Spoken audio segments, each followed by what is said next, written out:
Prior to Pima Medical Institute, I was working as a front desk agent. I was working at a restaurant. I didn't want to be stuck in fast food and retail for the rest of my life. Pima Medical Institute gives you a lot of tools and resources to be able to prepare you for pretty much anything. What I think is really special about Pima Medical Institute is the environment. The hands-on experience, being able to practice things instead of just learning it out of the book or off of a computer.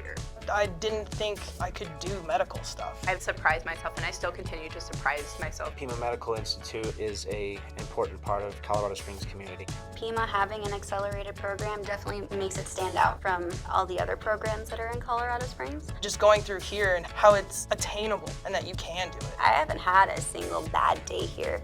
It doesn't feel like school. It doesn't feel like work.